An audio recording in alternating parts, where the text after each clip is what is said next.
Hello, everyone. I'm Helene DeRousseau, Vice President of Programs for the UCLA Faculty Women's Club, and I'd like to welcome all of you to this year's third general meeting and annual scholarship event of the FWC. We are thrilled to have State Senator Ben Allen with us as our featured speaker today, along with the 12 distinguished recipients of the FWC Scholarship Awards for 2020-2021.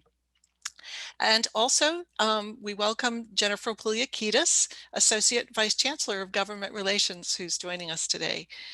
Today's program will begin with FWC President Betty Billett introducing Senator Allen, who will speak for about 30 minutes and then take questions.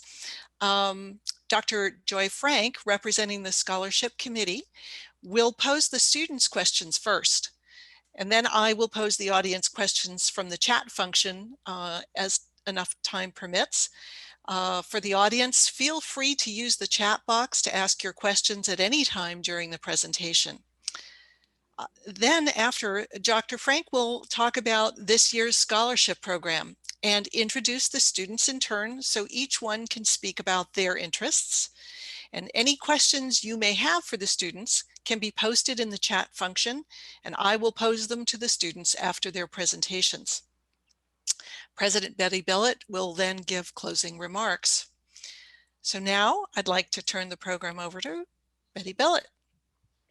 Thank you so much, Helene. And on behalf of the UCLA Faculty Women's Club celebrating its 103rd anniversary, and on behalf of the Faculty Women's Club donors who annually support our scholarship program, I welcome you and State Senator Ben Allen. Senator Allen is an associate and friend of a number of members of the Faculty Women's Club, including Regent Emerita Velma Montoya, who was a regent when Senator Allen was a student regent. And she's in the audience today. So Senator Allen will speak to us today about his fascinating and inspiring journey from student to senator. We have much to learn from Senator Allen. Thank you for joining us, and we look forward to hearing Senator Allen's inspirational talk and to honoring our 2021 scholarship awardees. And now on to Senator Ben Allen. Well, it's so nice to see everybody. Good afternoon to everyone, and hello to all my Bruin brethren. I'm actually you find me right now in a room that is steeped in UCLA. I'm actually let my wife have the run of our little house down the street, and I've come to my parents, and I'm actually in my dad's old study right now, where he wrote a lot and prepared a lot of lectures. My father spent his entire career on the faculty at UCLA. He's since retired, but I am a Californian because of UCLA. So thank you so much for the very, very kind introduction, Betty. It's so nice to see you, and it's been a little while, but we're all, of course, making the best of this ridiculous COVID situation, and it's so nice to see you. So I think this was just a chance for me to tell a little bit about my journey, and then we can open up the floor to questions and talk a little shop about anything and everything you'd like to talk about. And I'm happy to speak about both contemporary politics and policy issues, and then of course the experience of what it's like being in elective office. But let me just start by saying that as I mentioned, I'm a Californian because of UCLA. My mom and my dad met at Michigan. They were graduate students there, so they had the right colors, at least blue and gold. And my dad got several job offers after his PhD. It was a much easier time to be an academic back then. And he, it's interesting. One of his offers was from Illinois, and they flew him to Champaign-Urbana and showed him around. UCLA did not do the same. Neither of my parents had ever been west of the Mississippi before, and he was basically told, take it or leave it. You can you have a job for you here if you want, but you're going to have to guess what it looks like. And there was no internet, of course, so you had to look through books. And my parents decided to have an adventure and come west. And they both got in the car and drove west, and ended up settling here in Los Angeles. And the rest is history for me. And so my father spent his career on the faculty of the English department at UCLA, was a scholar on Shakespeare matters, and also became a real specialist in Italian Renaissance intellectual history. My mom spent her career as a public school teacher at Beverly Hills High School. She taught Spanish there, and also was a working artist, and went on to become a member of the Santa Monica Arts Commission. And I went to public schools, kindergarten through 12th grade, Santa Monica High School.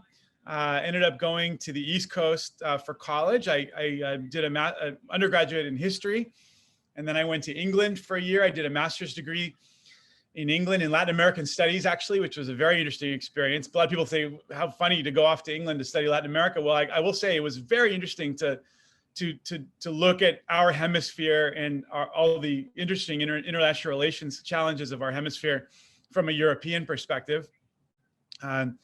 When I was in college, I spent a semester abroad in Mexico at the Universidad Iberoamericana in Ibero-American University in Mexico City, and developed a deep, lifelong love of Mexico and Latin American affairs. I ended up actually working for several years after my graduate degree at the Democratic Party's International Affairs Institute, the National Democratic Institute, NDI. I was on their Latin American and Caribbean team working on democracy strengthening projects in Mexico, electoral observation in Venezuela. I got to, it was a very, very poorly paid job, but I got to travel quite a bit. I went to Brazil, really, really interesting experiences. And then went to work on Capitol Hill after that. I served as a communications director for a member of Congress, for Jose Serrano, who just stepped down from the Congress, a wonderful man. He was for many, many years the most senior member of Congress of Puerto Rican descent. And he was a really special guy, represented the Bronx in New York City. And I got to spend a lot of time in the Bronx, and really came to love that part of the world as well. The great thing about the Bronx is no matter where you are, you meet somebody who has some connection. I mean, especially whether it be an African-American, Dominican, Puerto Rican, or of course a Jewish person or an Italian, they got some Bronx connection.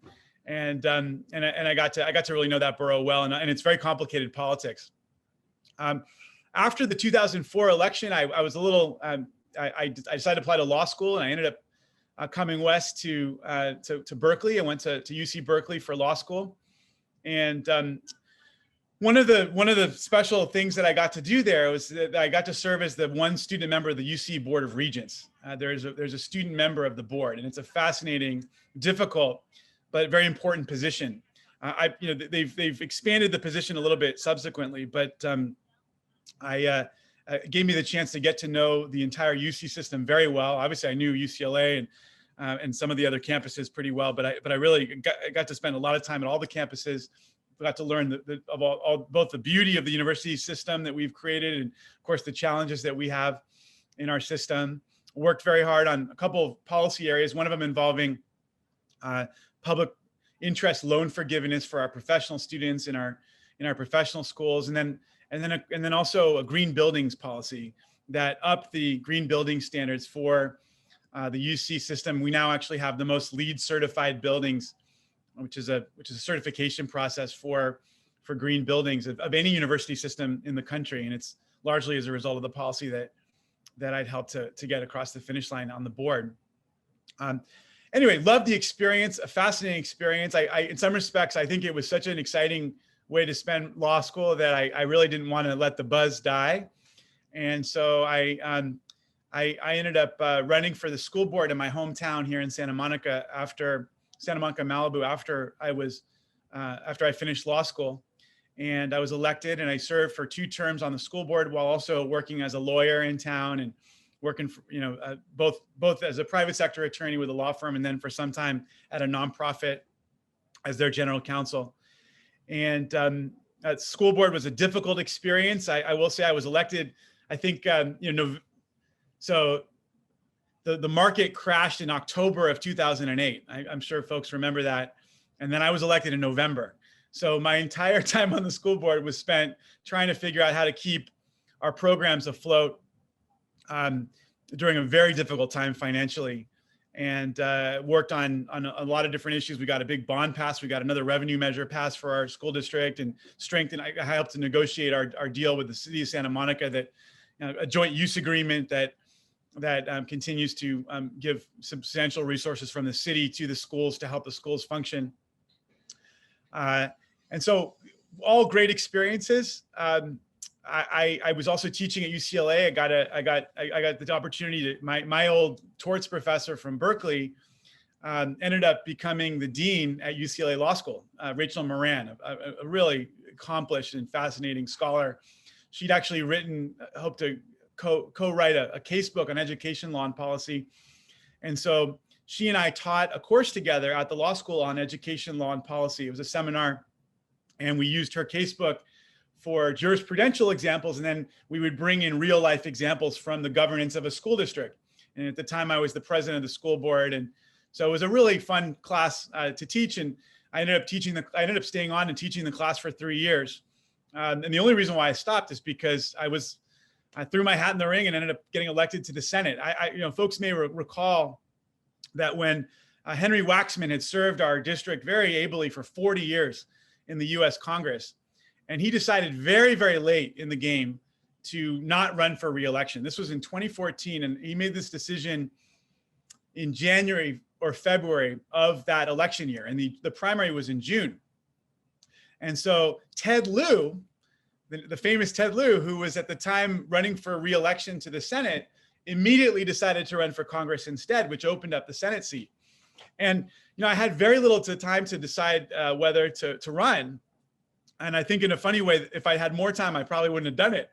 But the fact that I had to just make a decision, and the fact that it actually was such a short time frame, was a very good thing, because it meant I said to myself, look, let me just throw myself into this. Let me see if I could give it a shot. It's only a few months till the primary in June.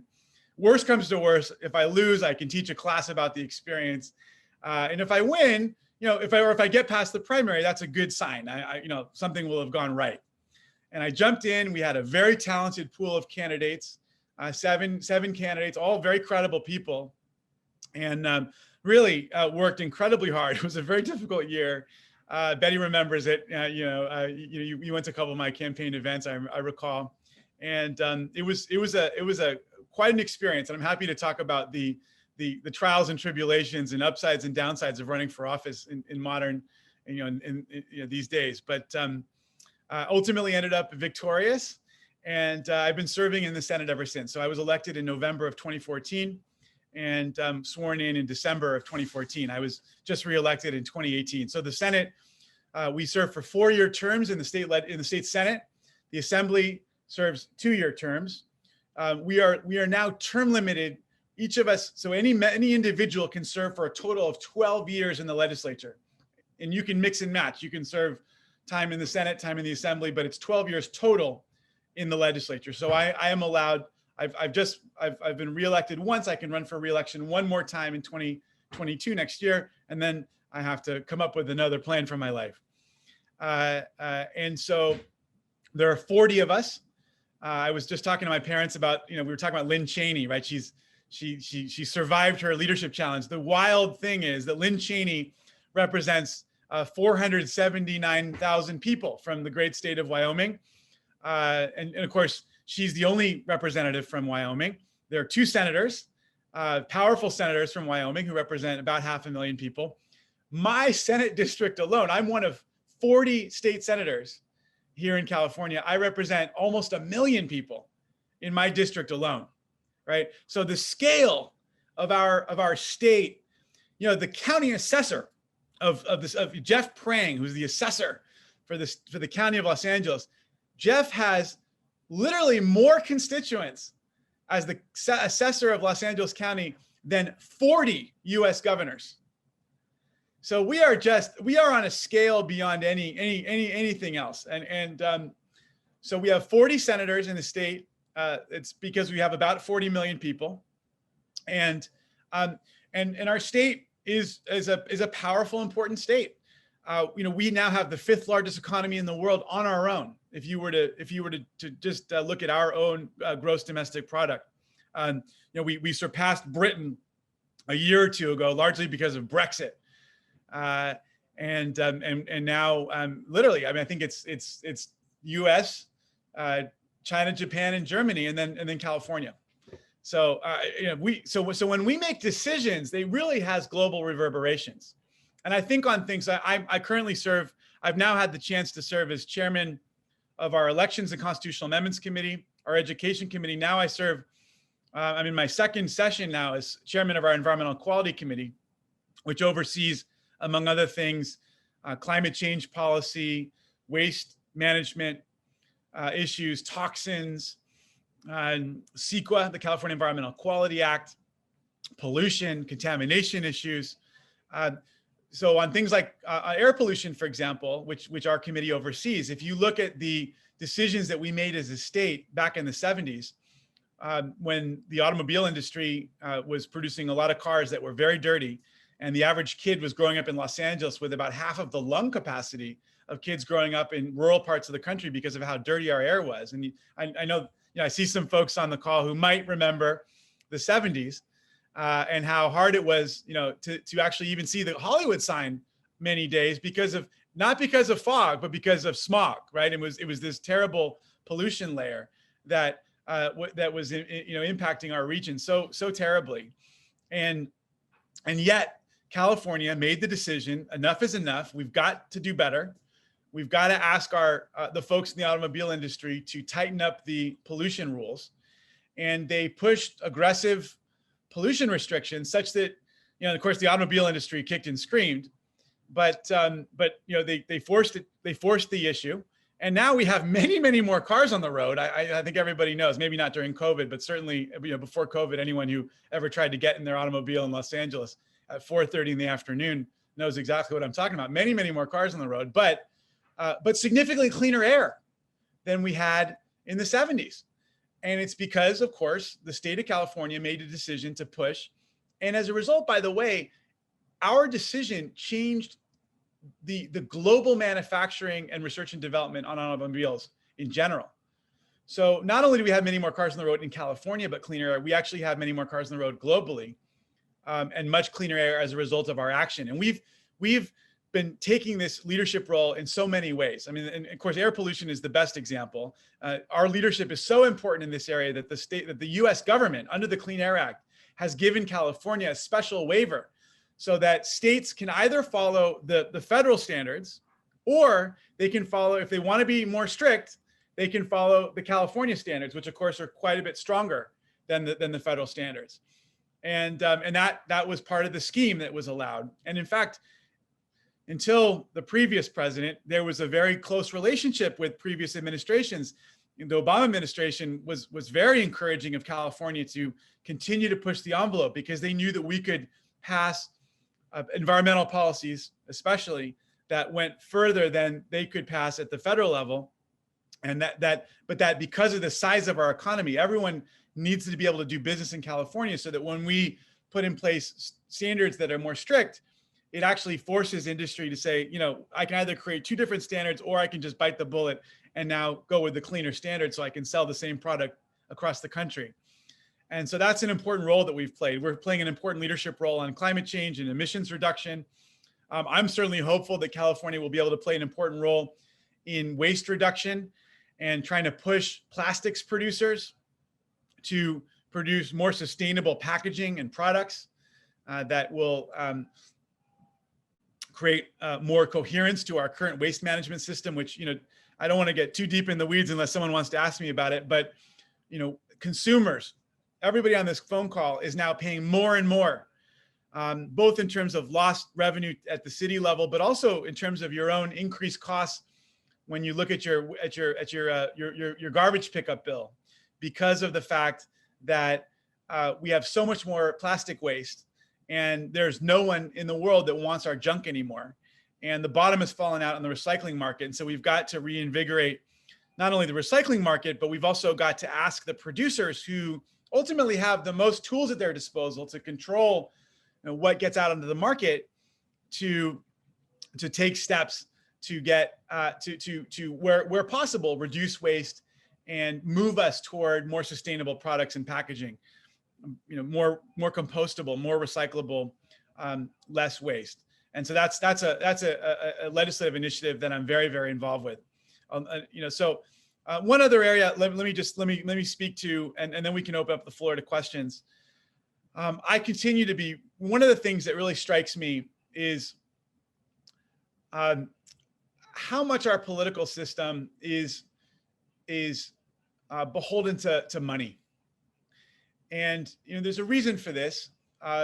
It's kind of the effect of years and years of jurisprudence that has connected free speech with financial political expenditure. It was that, of course, culminated in the famous Citizens United decision, but that ultimately was a decision that was built upon years and years of building jurisprudence, and it's put us in a situation now where we have these two different systems. So of course we have, and then they're both very problematic. So let me talk about both of the systems. One of them is the campaign finance system for individual candidates. So the fact that as a candidate, one of the first things you do when you first run for office is you got to get your fundraiser, and you get on the phones and you start calling everyone that you know to send you money. And then once you exhaust all your friends and your family, you then try to exhaust their friends and family. And then you start getting into, and in some cases, some people start out this way, you start trying to raise money from special interest groups who have a vested interest in influencing policy in the state capitol or in Washington or at the local level, depending on whatever race you're running for. So you're basically out there all the time asking lobbyists to send you money. And then that lobbyist turns around and is lobbying you and trying to influence you on a policy decision. And while you're not allowed to have that same conversation at the same time, there's a reason why these people are sending you money. And it's a really, really problematic system. And I think that from my perspective, it really does border on the corrupt. Just because we have transparency rules, just because these things have to be reported, just because there are limits to the individual, to the amount that an individual organization or individual or labor union or company can give to a politician, doesn't mean that it's not deeply problematic. And it's interesting, we've decided as a society that this stuff is okay as long as it's regulated. And I'm not sure that I fully embrace that idea. But I will say, at the very least, when an organization or a company or an association gives money to an individual, at the very least, there's a limit to the amount that group or a person can give. It has to be immediately reported. So you can go online right now and see, who's given to me. And by the way, you can go online right now and see how I've spent the money that I've been given, whether it be through contributions to other people, whether it be for campaign expenses, whatever it may be. All that has to be fully reported. So at least there is some accountability and some transparency. At the same time that we have this system where we're giving money to individual politicians, we have this whole shadow system through what are called independent expenditures, whereby organizations, interest groups, associations, labor union, whatever it may be, can set up shadow accounts and spend a lot of money on politics that is actually not subject to any campaign expenditure limits, and the rules associated with who's contributing and the reporting is far less strict and far less rigorous than the rules associated with reporting, for campaign accounts involving individual politicians. And so one of the things that I've been working on over time is trying to increase the transparency on these sorts of accounts, making sure that at the very least, if these accounts exist, that the top donors to those efforts have to be very clearly disclosed on the campaign ads on television, and when people are trying to collect your signature to put a measure on the ballot, or when those ads appear on social media, or whether those ads are being sent to you in the mail.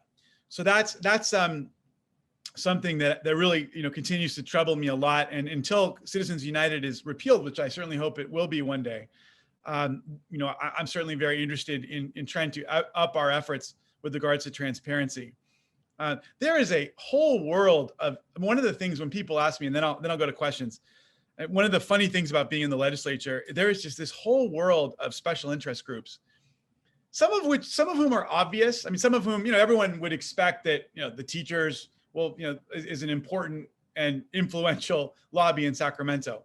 The doctors, the hospital association, all these different groups. But then you've got groups that are fighting each other that I never really knew about. I mean, the plastic surgeons are doing battle against the cosmetic surgeons. Now, I thought they were the same thing before I had this job, but turns out they hate each other.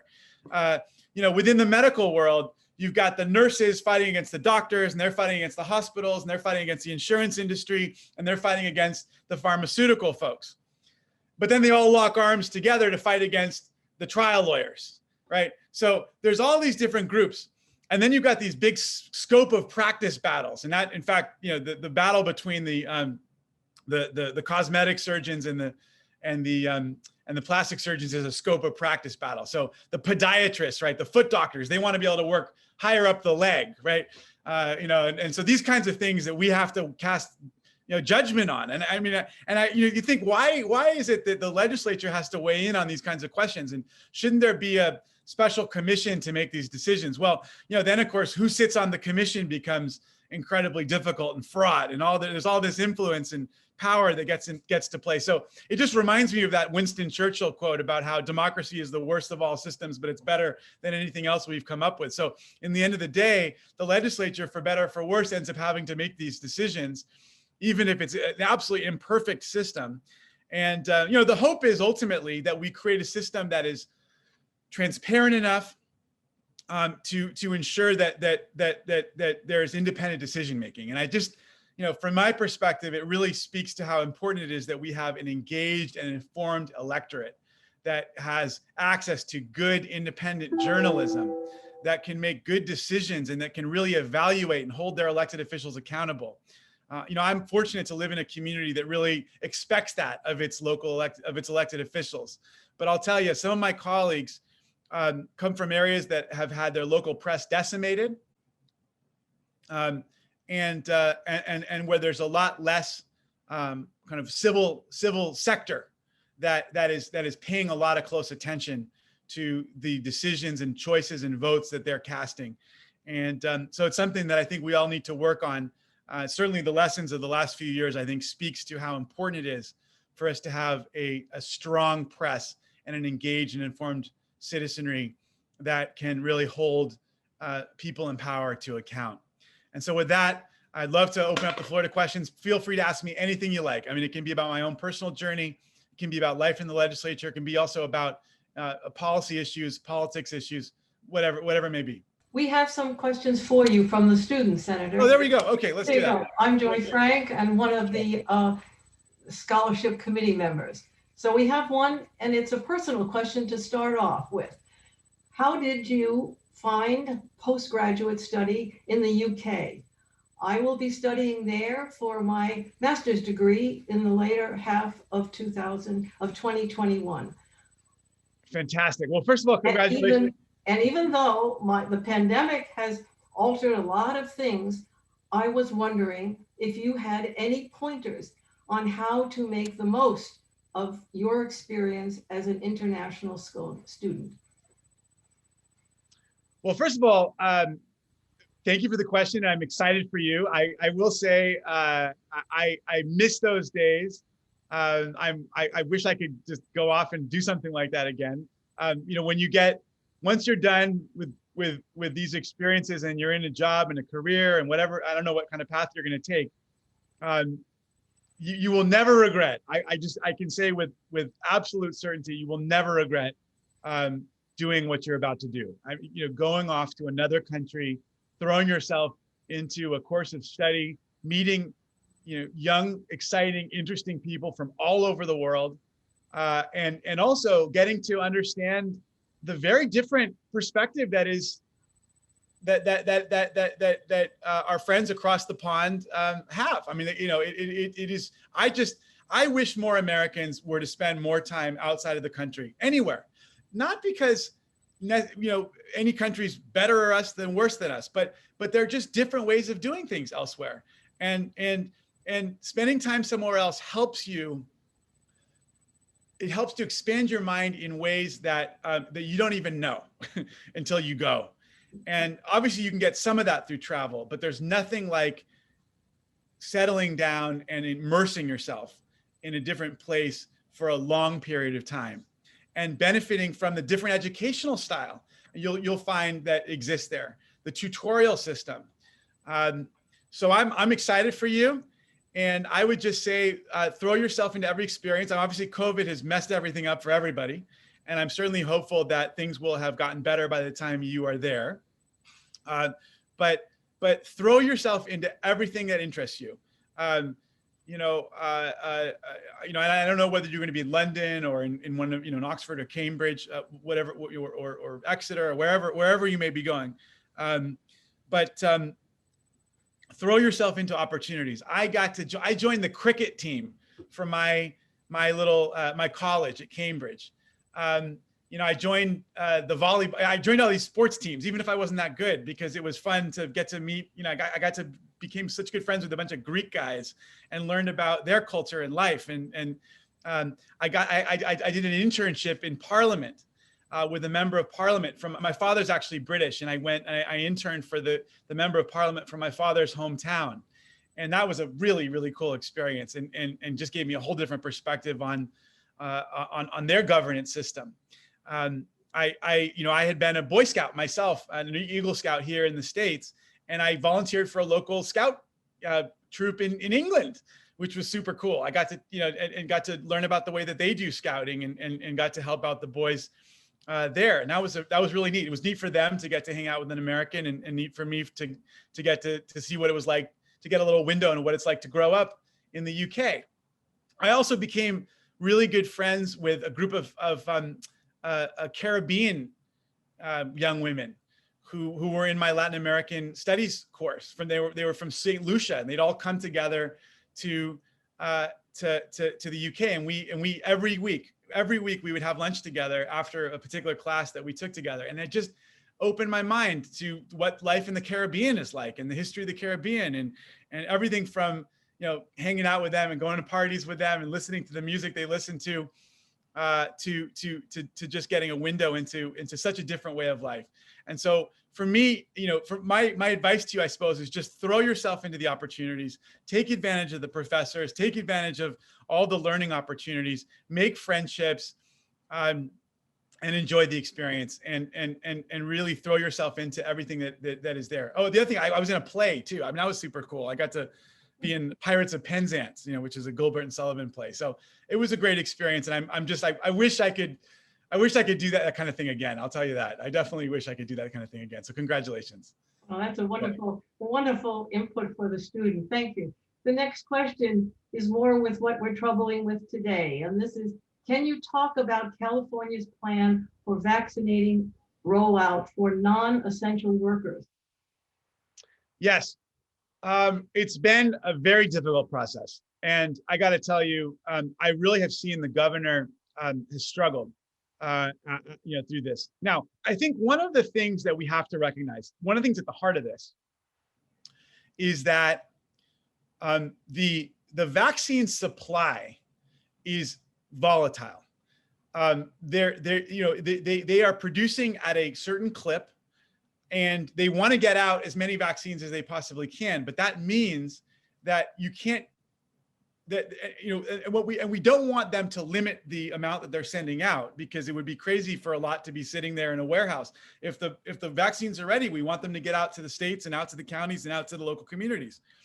But the problem is that means that the that the numbers fluctuate. So when people say, you know, why can't we just set up a system where everybody's able to make an appointment and you can predictably determine when people will have access to their vaccine. It doesn't recognize the fact that this system is basically, we're building an airplane while it's already in the air and trying to get this stuff out as fast as possible.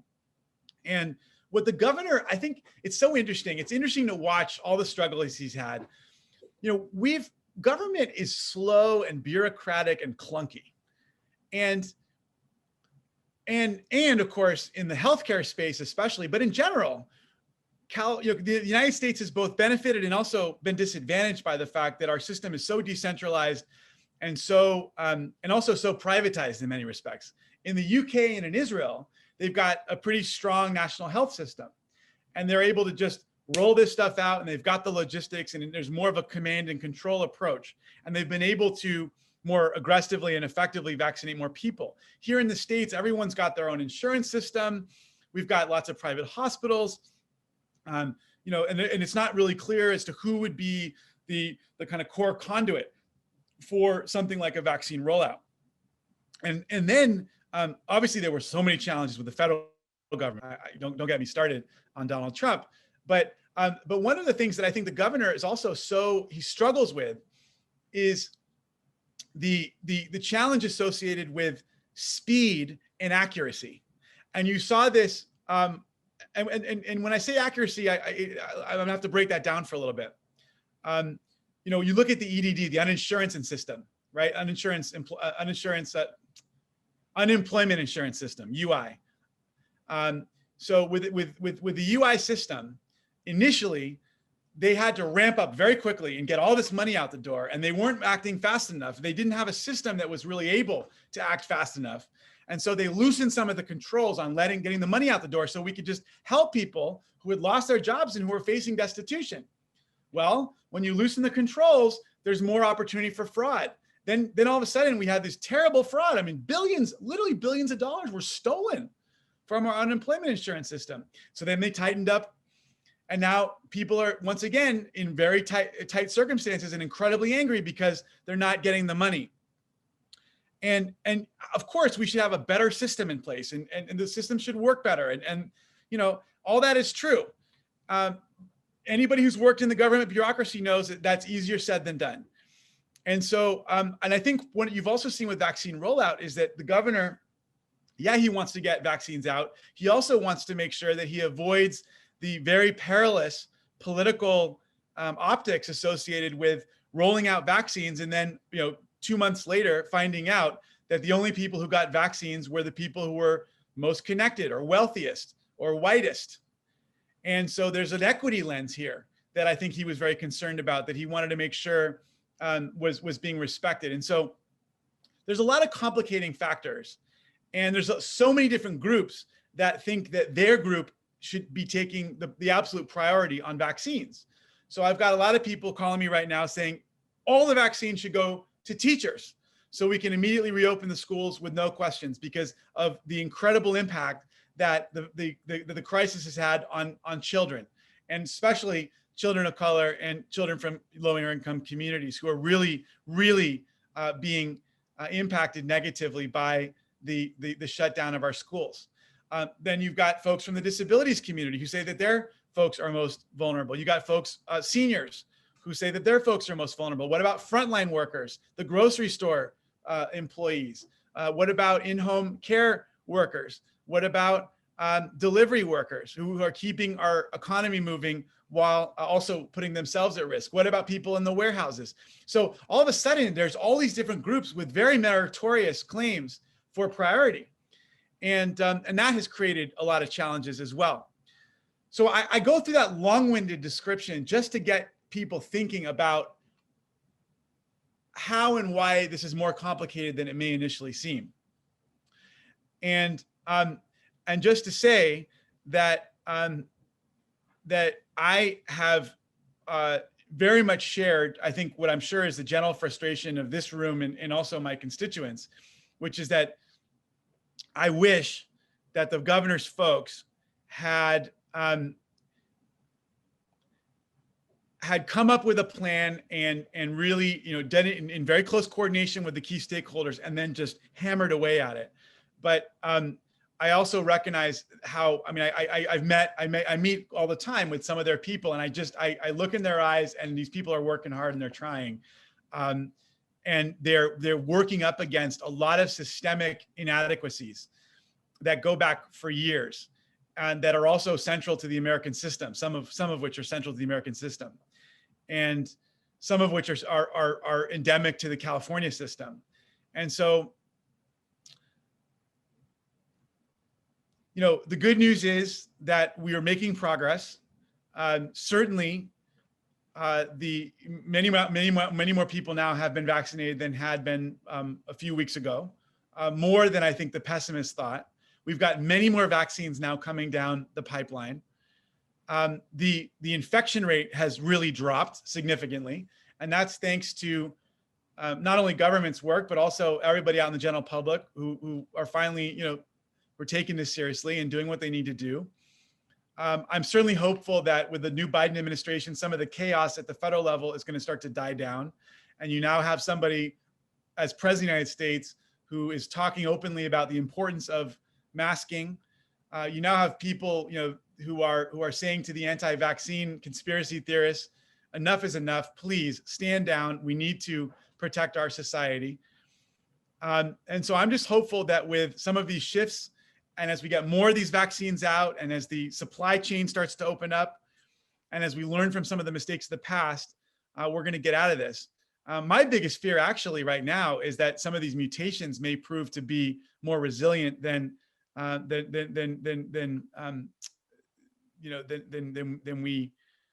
we hope.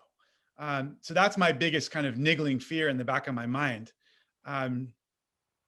Well, thank you very much for answering the questions. I think it's time for me to turn you over to Helene and let the audience give Paul with their questions. Yep.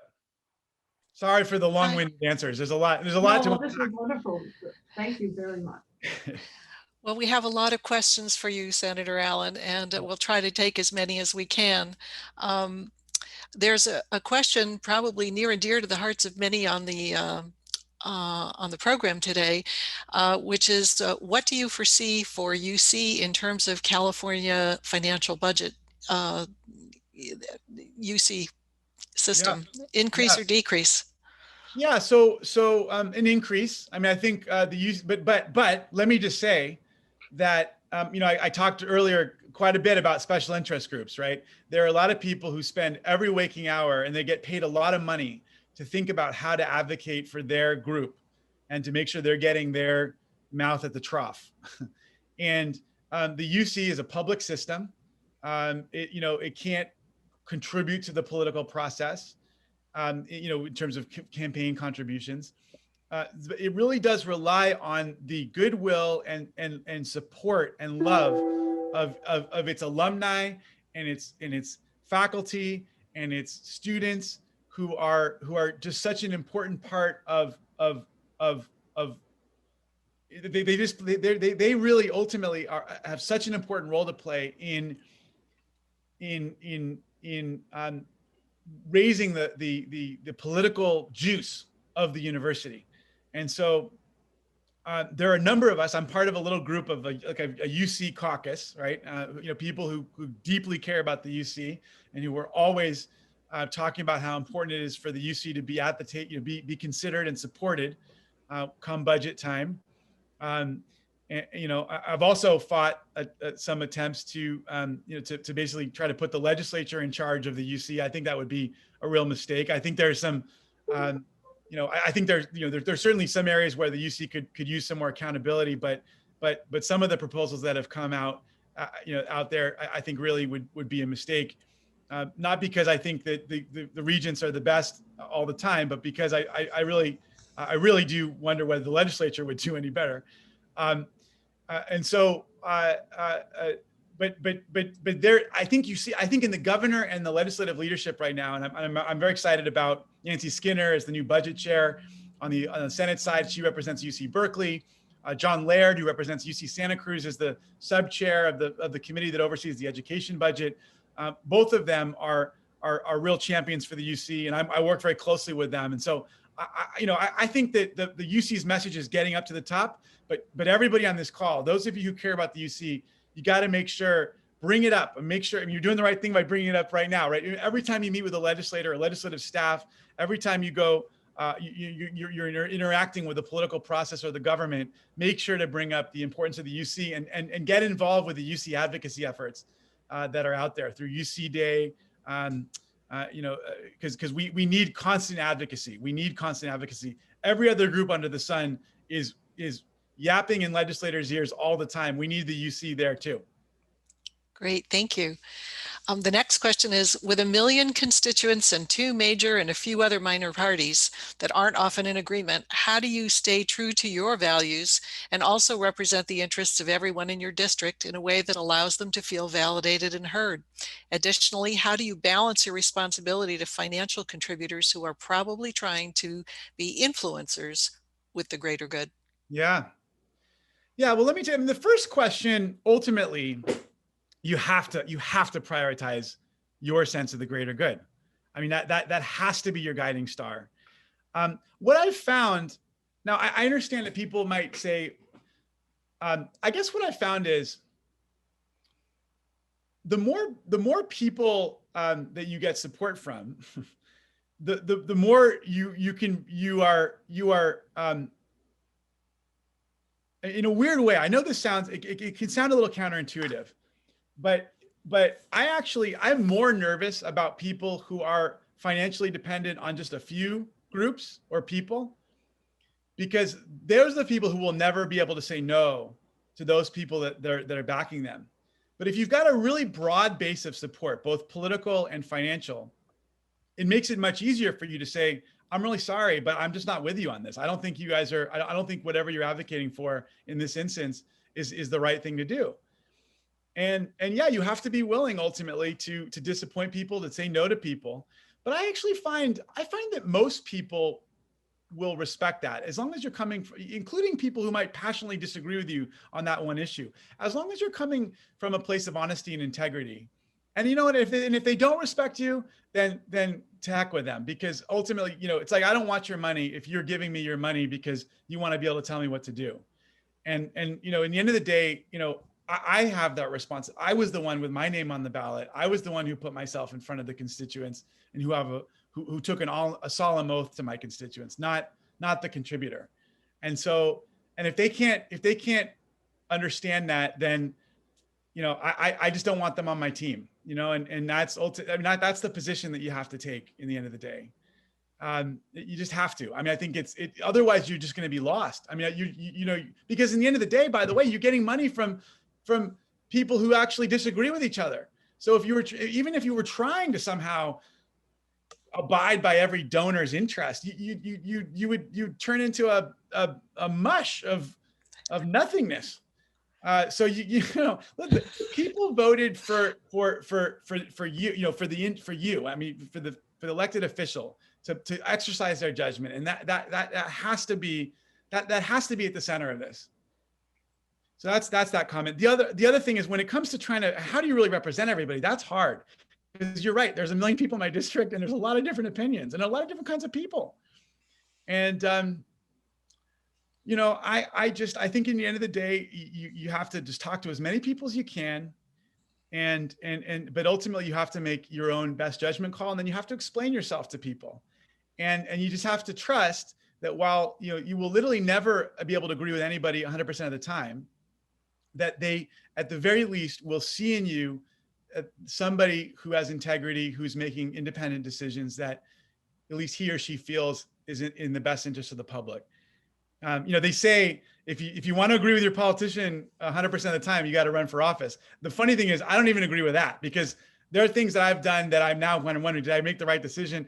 So, and then there's also times where I have to make a vote on a bill, by the way, and I love 70% of the bill and I hate 20% of it. Well, what do I do? I mean, do I vote for it because of the 70% in the bill? I didn't write the bill. I mean, sometimes you can try to make things, to change things in the bill, but Not always. Sometimes you got to just make an up or down decision. And at least anybody on this Zoom call who's had to vote on a proposition knows what I'm talking about. You may love a certain aspect of the proposition, but not love other aspects of it. And I deal with that literally every single day in my job because we cast thousands of votes.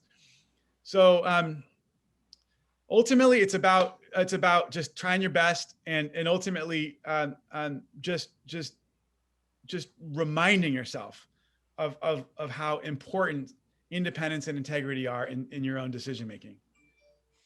Well, thank you so much. We have a lot of other questions, and unfortunately, we don't have enough time to take them all. And but we want to thank you so much for enlightening us today about your journey and about your contributions. We appreciate your time, and we hope that if you have the time, you can remain with us to hear a little bit more about our students who are going to be featured in the second half of the program. Absolutely. So with that, I'd like to turn it over to Dr. Frank, who will introduce each one of the students in turn, and then we will have a question and answer session with the students. Okay. Thank you. Well, I'm delighted to see that all 12 of our awardees were able to make this Zoom. You know, this is the time of the year when in a normal year, we would be planning on sitting down to a nice dinner to celebrate in your honor. Since we obviously are unable to do that, we are looking forward to hearing from you and also to sharing some information just about the scholarship program, because especially for this year, the 2020-2021, it was a unique time. You started with your application process in, I think, the end of February. Well, we received it, the scholarship committee, at the end of February. And most of it is an application that is it's computer based. You fill out, you not only have to tell us about your transcripts and all of your courses and grades, but you have to write an essay. And the final part occurred in April. We were now well into the pandemic, and that is the interview that we have, which is such an important part of this whole process. And actually, we are quite unique at UCLA in the scholarship program for having this kind of a structure. And so where were we going to go? We couldn't meet with you, and it would have to be Zoom. And so thanks to Tamara Tang from the Scholarship and Financial Office, she arranged for a full day interview. So we Zoomed from 8 to late 4:30 or 5 o'clock, and every student was brought in for their 20-minute meeting with the whole committee, scholarship committee. And that committee was Sharka Wilcox, who was our chair, Mary Torito, and Barbara Crandall, and myself. And we really got to know you, to ask you questions. And surprisingly, you asked us a bunch of questions. So it was a wonderful exchange. What it enabled us to do, which was so unusual for that year, is that we had 164 applications from undergraduates. Now, we normally get about 40 to 50 applications from undergraduates, about 10 from graduate students, and we didn't even have this new scholarship. It was just started this past year for a legacy, which I'll say more about later. But this was overwhelming to us. But we thought, well, you know, we'll see how it all turns out. Well, how it all turned out was this was an extraordinary group of applicants. They all were so superior achievers in everything, in their academics, in their contribution to both service to UCLA and to their home communities, also to work experience, and also how they were sorting out their goals for their career. So it was a really difficult task for us. And we usually have about 15 interviews. We picked about the top 15 students and we interview them because we only can select our goal is 10 students. That's about what our endowment will supply for the year. We support the students for 1 year. And our support for our undergraduate, our graduate students, and now even for our legacy students, they're all received the same amount of scholarship support, which is $3,000 a year. So we had to increase the interview session, which we did. We brought in 23 students and kept it for the whole entire day. And as I said, it made a difference. So what I'm telling you, all 12 of you, you are absolutely superb students. And we've always had good students, but you have been exceptional students. And so we're so happy we can celebrate this time with you. And before I don't want to go on anymore, I want to bring you forth because you have a large audience waiting to meet you. But I want to mention what came up at our board meeting on Tuesday, because we have felt the loss of not seeing you in our dinner. And I'm sure you haven't got to meet each other. We are extending to you an invitation as our guest next year to come to the dinner that we are very well hopeful that we will have for the 21, 22 students. You will receive more information about that as we move forward and as we move out of our current crisis situation. So with no more than that, let's move on to the students and let's bring Melissa Boo forward. Great. Well, it's nice to virtually meet you. It's an honor to receive this award, and I'm so happy to be here sharing it with all of you. My name is Melissa, and I was born and raised in Boston, Massachusetts. I'm currently a third-year undergraduate at UCLA, majoring in molecular cell and developmental biology. I'm also minoring in biomedical research and gerontology. I'm working towards attending a medical scientist training program after UCLA, but of course I would love to stay at UCLA, where I train to become a physician scientist, who is someone who manages both a laboratory team as well as cares for patients in a clinic. It's my goal to orchestrate these parts of my career synergistically, and one way I see fit is through translational medicine, particularly in the field of cancer immunology. I'm currently working as an undergraduate volunteer at DGSOM Dermatology Division, studying melanoma resistance mechanisms to targeted therapies. And I'm also working at Dana-Farber Cancer Institute near my home, where I'm engineering immune cells to better detect and defeat cancer cells through specific cell signaling pathways. In my free time, I love hosting virtual trivia sessions at my local senior center. I love training for marathons with friends and scouting out unique ice cream flavors wherever I travel. Again, thank you so much for having me. Thank you very much. Now let's hear from Allison Chen. Hi, everyone. It's so nice to be here, and thank you all for taking time out of your Friday to meet all of us. I'm really humbled to be given this scholarship, and just thank you all for your support. So like Joy said, my name's Allison. I'm a third-year computer science undergrad at UCLA, originally from Chicago, Illinois. And I'm also minoring in cognitive science because I just have this interest in learning about people and how we think. And some of my passions, in addition to just learning about technology and computers, is really being able to apply it into things outside of technology, outside of the world of software. So one of my passions is the environment. And I think part of my career is exploring how we can continue to use technology to give back to the environment and to support these different initiatives. I think for kind of far too long, technology has only been used to advance technology itself. And I would really like to dedicate my career to look how to give back. So next steps is kind of looking at graduate school for me, looking into different areas of computer science that I feel like would be especially impactful, such as AI or machine learning and data science. In my free time, I've been cooking a lot more, especially in quarantine. And I've really been enjoying reading different books, both from fiction to psychology and everything in between. So thank you guys again for your time. Thank you. How about, let's hear from Emily Dunn. Hi, can you hear me? Yes, very well. Well, it's an honor to be here, and thank you so much for the scholarship. My name is Emily. I'm also a third year, but I'm a chemical engineering student. My future plan is to attend graduate school for a PhD in chemical engineering, but more specifically focus on using my knowledge of materials, reactions, and particle physics / quantum chemistry to have a positive impact on the planet. My main interest is carbon dioxide sequestration and transformation, as the level of carbon dioxide has dramatically increased since the Industrial Revolution and currently exceeds 400 parts per million.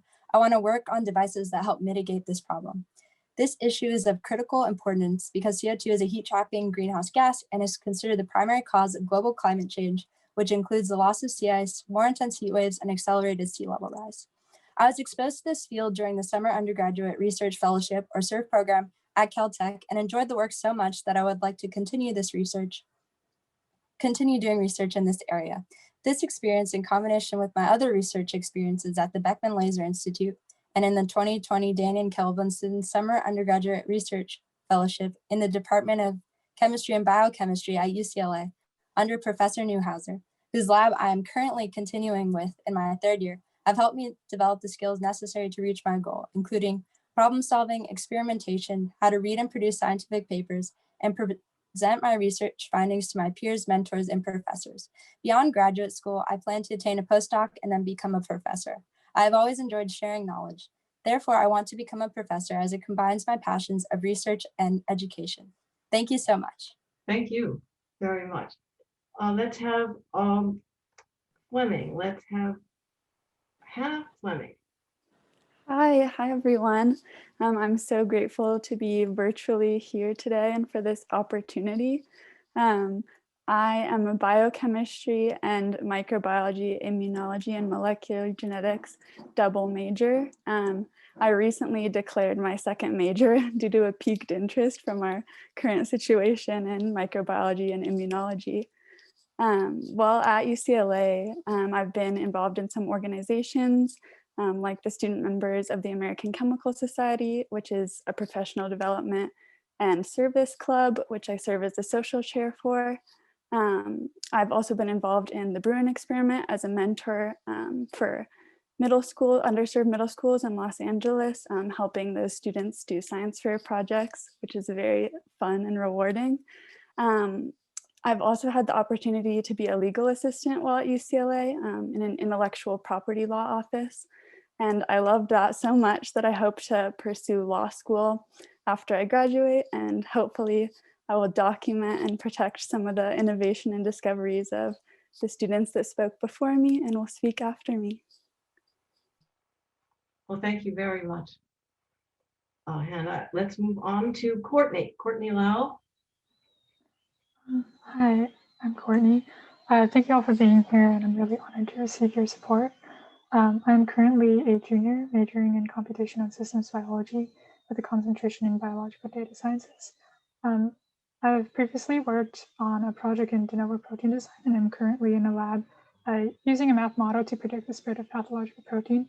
And so I found I really enjoyed the protein engineering aspect of my first lab, and then the computational part in the second lab. So after graduation, I hope to go to graduate school and obtain a PhD in computational biology, and ultimately pursue a research career in the computational design of proteins and protein materials, because there are a lot of cool applications such as biosensors and protein therapeutics that you can do using computational modeling. And then in my free time, I enjoy playing sports like ultimate frisbee and soccer. So yeah, I want to thank you again for providing your generous support. Thank you very much, Courtney. Let's hear from Margaret Matern. Hello, everyone. Thank you again so much. I'm, incredibly humbled and grateful to be here and to receive this scholarship. So my name is Margaret. I'm a third-year molecular cell and developmental biology major. I'm from Chicago, Illinois, but I'm here in Westwood to be studying this year. I've worked in Dr. Chen's lab studying cardiovascular development. And that combined with my curriculum in developmental biology has really piqued my interest, and I'm hoping to pursue a doctorate in developmental biology studies and possibly work in either biotechnology or the academic sector, because this also is involved with my interest in education. I'm currently the executive director of a club that's in charge of helping underprivileged students in the public school system of Los Angeles. And that's something I've been very dedicated to during my time here, and especially during, the pandemic, battling those challenges and trying to help those disproportionately affected students. So a career in academia and in higher education, trying to access those groups and pave the way for them is also something that really appeals to me and I can see myself doing. Well, thank you very much, Margaret. We're very glad you could join us. Let's hear from, please, Elizabeth Oni-Bocone. Yes. Hi, everyone. First, I'd like to take the time to say it's an honor to be here and be surrounded by my colleagues, such amazing and hardworking individuals. It's really an uplifting feeling, even in the virtual setting. Huge thank you to the Women's Faculty Club and its donors for your generosity, setting all this up and making it as special as possible. And finally, thank you to Senator Ben Allen for taking time out of your busy schedule to come and talk with us and give us your words of wisdom. So my name is Elizabeth Oni-Bocone, and I'm a fourth-year political science major with a concentration in international relations and a minor in history. And I'm a proud first-generation American of Jamaican and Nigerian descent. My work with ISEC, which is the world's largest youth-run nonprofit organization, it really fills my soul. We work to help create internship and volunteering opportunities abroad, aligned with the UN's 17 Sustainable Development Goals. And also working with The Generation, which is UCLA's student-run foreign affairs magazine. That's incredibly gratifying, and I've been able to interview amazing figures such as Professor Tendai Ichume, who is the UN's Special Rapporteur on Racism and Racial Discrimination. So this is actually my last quarter, which is bittersweet. And in terms of short-term goals, I was actually the student who wanted to know about postgraduate study in the UK. And I'm excited to say that just a few hours ago, I gained an acceptance for a master's program at the University of Cambridge, which I'm very excited about for politics and international studies. So for the long term, I have an interest in either the US State Department or the United Nations, particularly in the Department of Political and Peace Building Affairs. So for me, a sentence that sums me up is the more international, the better. So once again, thank you all very much. Thank you, Elizabeth, very much. Please let's hear it from Karishma Shah. Hi, everyone. It's been so great to meet you all, and I'm really honored to be here, and thank you so much for your support. My name is Karishma, and I'm a third-year undergraduate student majoring in microbiology, immunology, and molecular genetics. I've had a natural interest in the sciences from a very young age, and throughout high school, UCLA was my dream school, specifically because of this major. I'm currently a research assistant in Dr. Dang's Advanced Heart Failure Research Laboratory, where we are working on the development of a multi-omics biomarker test to help physicians better predict outcomes in heart failure patients. In the future, I would love to apply my scientific knowledge to directly help others. And so I feel that a career in medicine would allow me to blend these two passions of mine. I also love to teach and serve as the academic director of the UCLA Watts tutorial program. We work to mentor underserved students from housing projects in the greater Los Angeles area. I also co-founded an organization in high school dedicated to inspiring and educating students about topics in the STEM field. And I still work with this organization, and due to the pandemic, we have transitioned many of our presentations to an online format and have started creating video and virtual workshops.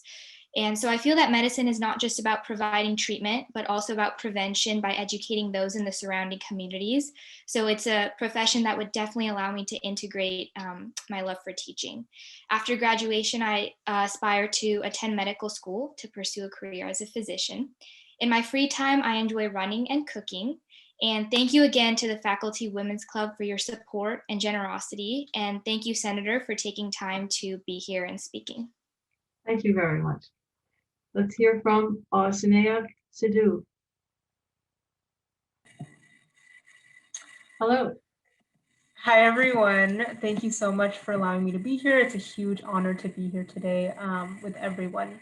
My name is Shania Sidhu, and I'm a third-year human biology and society major with a minor in LGBTQ+ studies. Throughout my undergraduate career, I've dedicated myself to working in many interdisciplinary opportunities.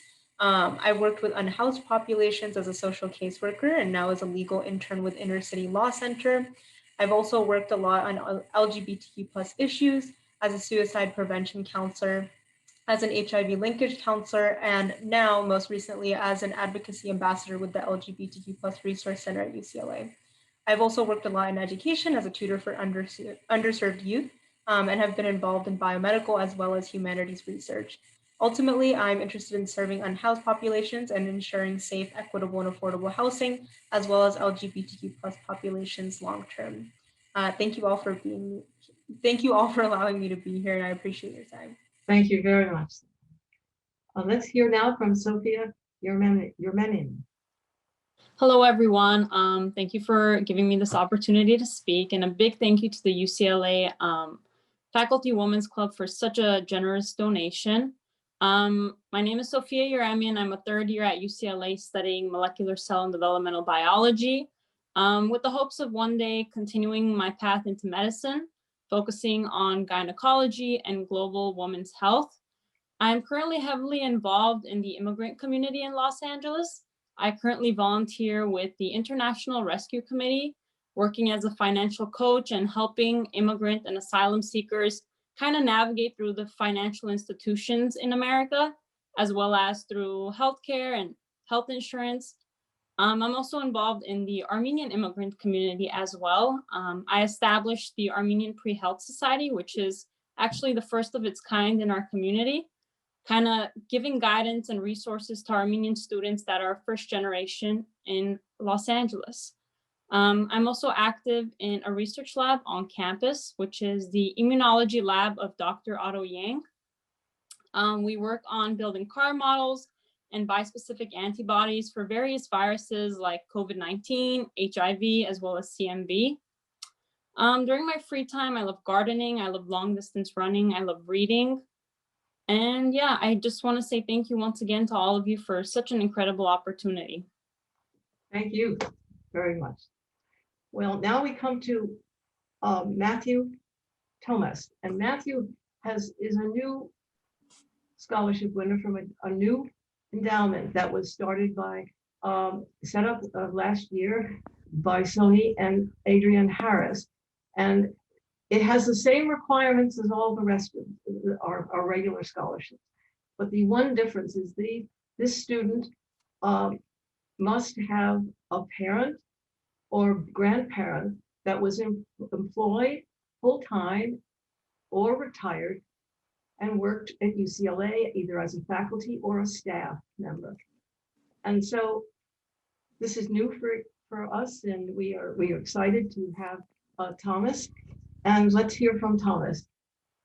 Hi, Dr. Frank. Thank you so much for the introduction. And yes, as you were saying, my grandfather was an anesthesiologist professor at the School of Medicine for many years. He's now retired, living in Florida. And currently, I am a fourth-year biology major. So this is my second to last quarter at UCLA. I'm also a transfer student, so I came in at 2019. Fortunately, we didn't have much time on campus before the pandemic closed, but I am grateful for the time that was given to me in the first couple of quarters that I had here.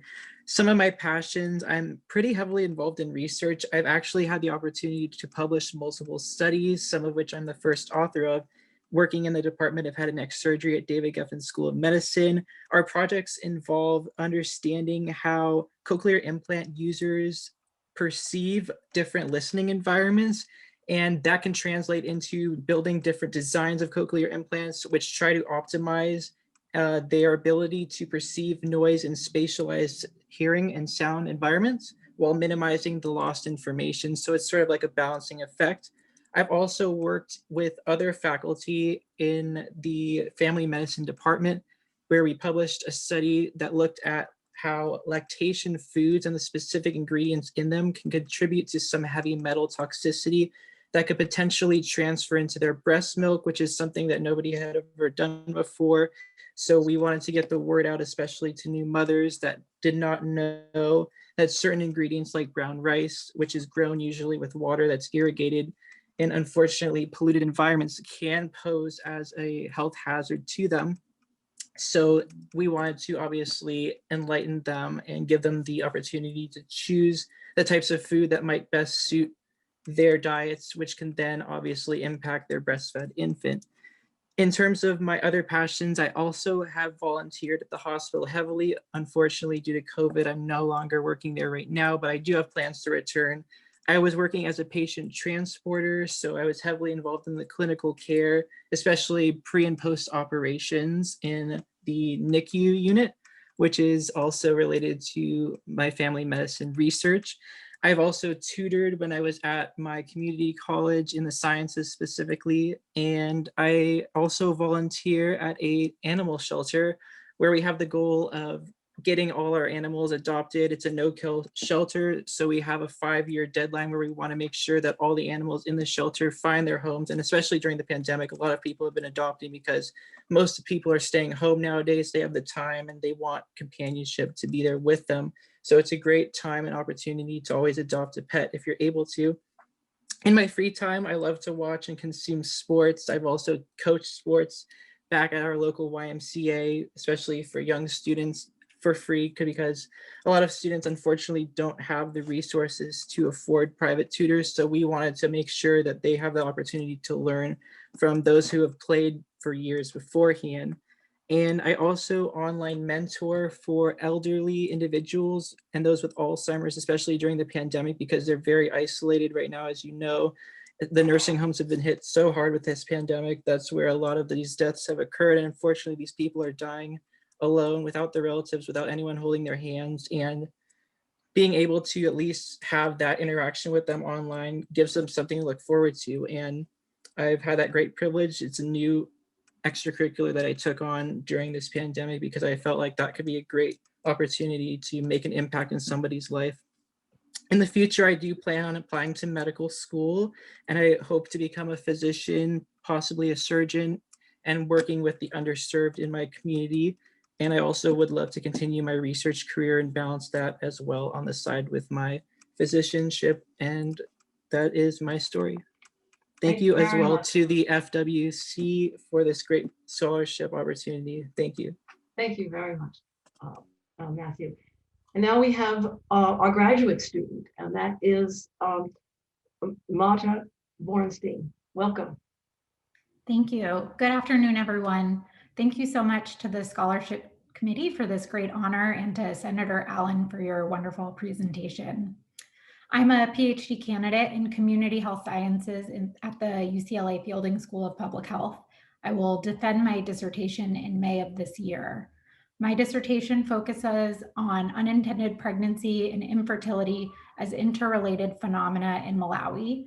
For this study, I worked with a dedicated research team in Malawi to conduct a cohort study and an additional qualitative study, in-depth interviews and focus groups with women in central Malawi and their partners. From this study, we learned a great deal about how women perceive their fertility and how they navigate their reproductive goals. Many more women in Malawi experienced infertility than we expected. This was a very surprising finding to us because national and international estimates have infertility at around 6%. Although most public health programs, especially international public health programs, focus on preventing unintended pregnancy, my dissertation shows that to achieve reproductive rights, we must equally focus on infertility and the fear of infertility as they impact overall health outcomes. Infertility is particularly salient in communities where there are few alternatives to childbearing in adulthood and identity and social status is tied to childbearing. I will continue to pursue this topic internationally as well as in the US during my postdoctoral position, which begins next fall at Ohio State University. We know that both unintended pregnancy and infertility disproportionately affect already marginalized communities, and I hope that my research continues to address global gaps in reproductive health to help ensure that women can achieve wanted pregnancies and prevent unintended pregnancies throughout their lives. Thank you very much, Marta. Thank you. I think I can just take a minute to see that you must all agree with the committee and how impressed we were with this group of students and how actually we were really encouraged, and that the world will be a better place for these students. And I think we have to thank them all and so glad to celebrate with them. I know now the attendees would like to ask you questions, and so we'll turn over to Helen for that. Okay, so at this point, I do want to say that the accomplishments that you've all had humble me. I am truly impressed by all of you, and we will all look forward to a day when perhaps we can meet you in person to congratulate you and give you the ovation that you deserve. I have an important question to ask you. This has been such a unusual, unprecedented, that word has been overused, year. And this pandemic has obviously changed your plans for how you would have wanted this year to go. I would like to ask all of you, but feel free to jump in, what you have learned from this year of challenge. How has it impacted your life, your future plans? What has been the biggest lesson you've taken away from the challenge you faced this year?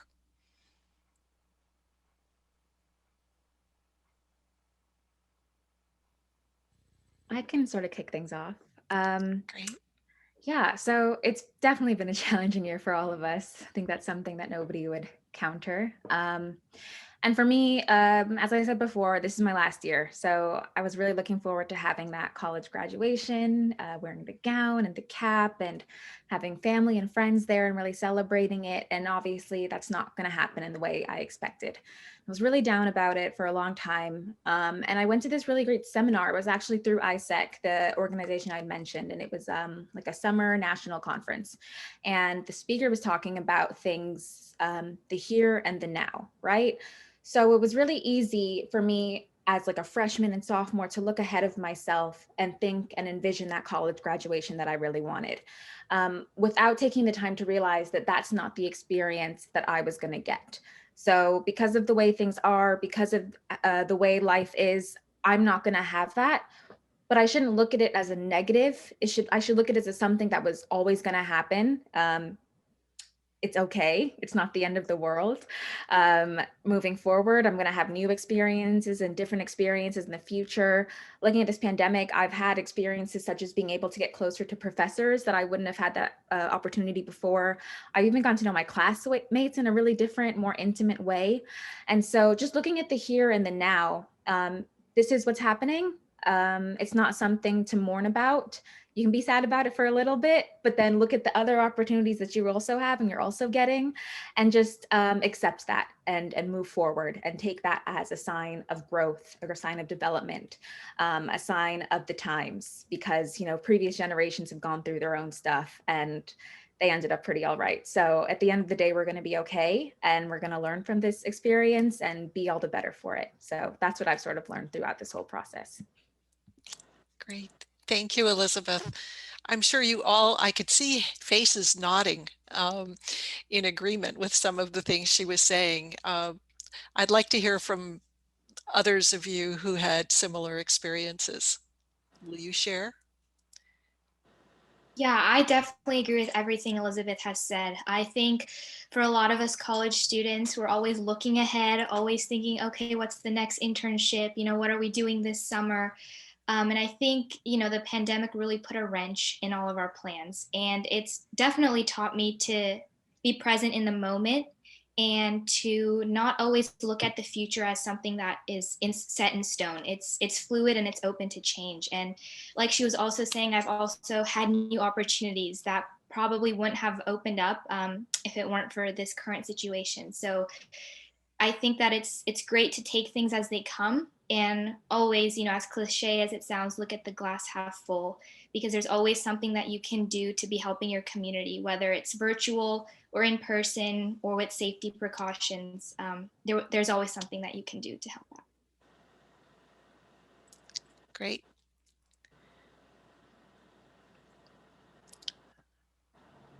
I guess to provide a more specific example of like things, I guess, providing a new good opportunity was my original lab was a wet lab based research project. And so obviously with the pandemic, I wasn't able to go to completion with that project, which was really disappointing because it was a really cool project of designing like a new protein. And so after going home and trying to figure out, oh, what am I going to do next with research, I was able to find a remote research opportunity with more computational work with the Pang Lab. So it was actually a great opportunity for me to get into a more computational aspect of research as like a computational biology major, which is now something that I do want to pursue more in later studies. Great. I can hear that you've made the best of a not so pleasant situation, many of you. Are there any others who want to share? I had a similar experience to Courtney, actually. I was involved with a wet lab on campus, and then everything went virtual, and I was forced to learn how to code, which is another language, actually, which is something I didn't realize. And it's been a really humbling experience learning how to code. Not there yet, but I think that one thing I can take away, or one thing that I've learned this year, is just how resilient I am and how resilient my community is and the people around me are. For instance, my grandmother, she's 90 years old. She wanted to go home, back to her home country this year, but she couldn't. And she's been, you know, essentially in this foreign country that is not home for her. And she's been making the best of that. And I've also been really inspired by the resiliency of my peers at UCLA who have taken this as an opportunity to start organizations that give back to their communities, like tutoring, online tutoring forums for frontline workers, like the children of the workers, as well as just food drives and food banks. So I think that the resilience of everyone around me has really carried me through this pandemic. Great. Well, thank you all. And I know I speak for all of our audience to say how impressed we are with all of you, and congratulations. You are really amazing.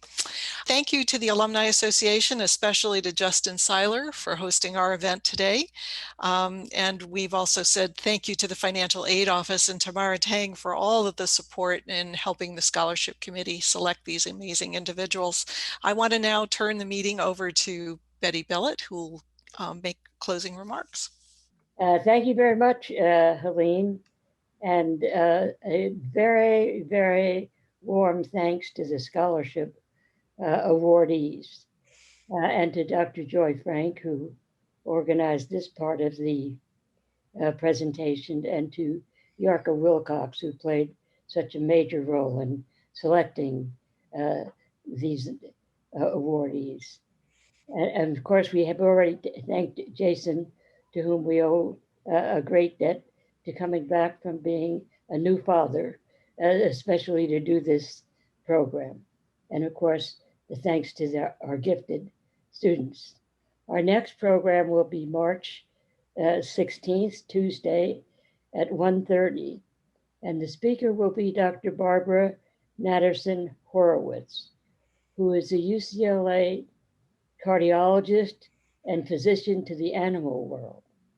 Barbara told a story about having a call from the LA Zoo one day to come and see one of their lions who seemed to have a heart problem. And that began a journey where she became a founder of a whole new discipline, subdiscipline in medicine, which involved humans and animals. And she has a new book out called Wildhood, the epic journey from adolescence to adulthood in humans and other animals. It should be fascinating. So I hope to see you on March 16th. And in the meantime, wear a mask, and our fond hopes for your timely receipt of the vaccine. Be well, take care, and take inspiration from these remarkable young students. Great. Adios.